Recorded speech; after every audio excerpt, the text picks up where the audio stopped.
challenger is Tommy Hearns, and they'll be headed to ringside shortly. Our Al Bernstein had a chance to talk with both boxers yesterday. James, Tommy Hearns has been a feared junior middleweight.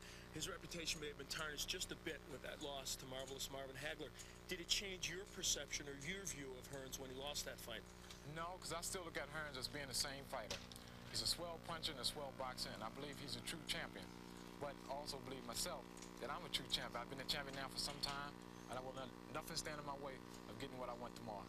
Tommy, obviously you're coming off the Hagler fight. You've answered this question many times before, but people are, I guess one of the intrigues of your fight with Shuler is people are wondering, did that put any doubts in your mind as a fighter? No, it didn't put any doubts in my mind. What it did was made me that more eager to get back in there and to work hard to come back and regain another chance to fight for the middleweight title again.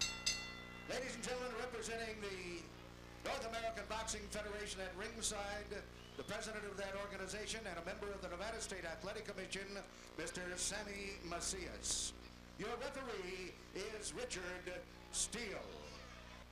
Introducing, in the blue corner, the challenger, fighting out of Detroit, Michigan, weighing in at 160 pounds.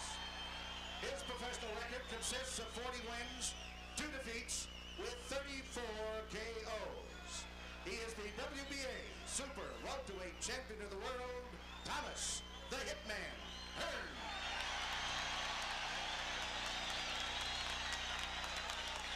And in the red corner, fighting out of Philadelphia, Pennsylvania, he too weighs 160 pounds. He is undefeated in his professional career with 22 wins, 16 KOs. The NABF middleweight champion, James Shuler. There is James Shuler, 22-0, 16 knockouts. Tommy Hearns, 40-2 with losses only to Sugar Ray Leonard and marvelous Marvin Hagler. And you can see there are 2 tall guys. Now, Hearns is, I guess, in every fight that I can recall at least, had that height advantage, and here he is looking somebody in the eye for a change, so that'll be kind of interesting. Although in this picture, he looks a little taller than James Shuler. Yes, maybe he's got elevated heels on. Well, no, they probably taught Shuler to bend his knees. All right, Tim Ryan with Gil Clancy and Al Bernstein from Caesars Palace in Las Vegas, Nevada. You know, Gil, I just feel so much better having heard that announcement from Chuck Hull. It would have been a wait for everybody here through the remainder of the evening, and that would take some of the luster off these 2 fights to follow, and we do promise a later medical report on Richie Sanders. Tim, especially you and I know the kid so well, and he's such a great kid. Delightful young man. All right, we're underway. Both in gold trunks. Black gold has the black stripe. Tommy Hearns with a new short haircut, taking a little weight off the top of his head. A little less protection. That's right. There's that piston-like jab of Hearns. And Shuler has an excellent jab as well. Tim, you have 2 well-skilled fighters here. They were 2 of our best amateurs probably in the last 10 years. You're going to see a good technical bout. Solid shots to the body by Thomas Hearns, but Shuler stayed right there with him. Left hook back from Shuler.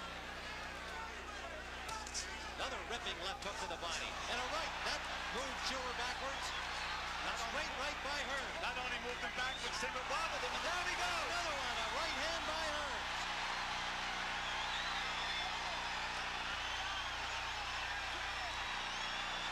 He will not get up.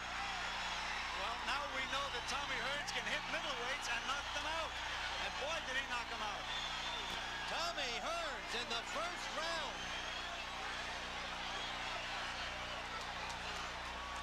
Tim, he came into this fight at a full 160 pounds. Look at those back muscles on Tommy Hearns. He looks like a light heavyweight.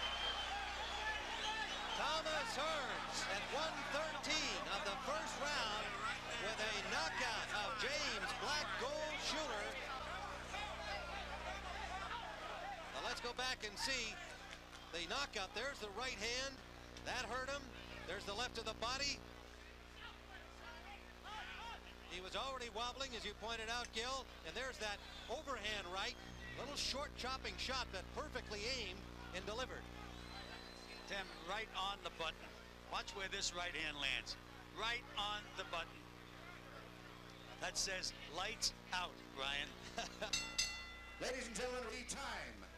1 minute, 13 seconds of the first round. The winner by a knockout and new NABF middleweight champion from Detroit, Michigan, Thomas the Hitman Hearns.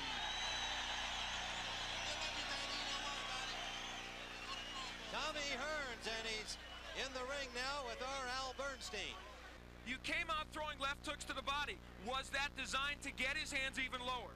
My plans was to come out to box James and start working on his body to use the body attack, because I noticed in his fight with James Kitchen, he didn't like the body shot too well.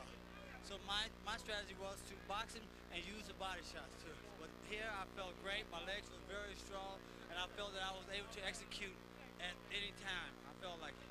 Every time I felt like going out there and letting off, I had the power to do so.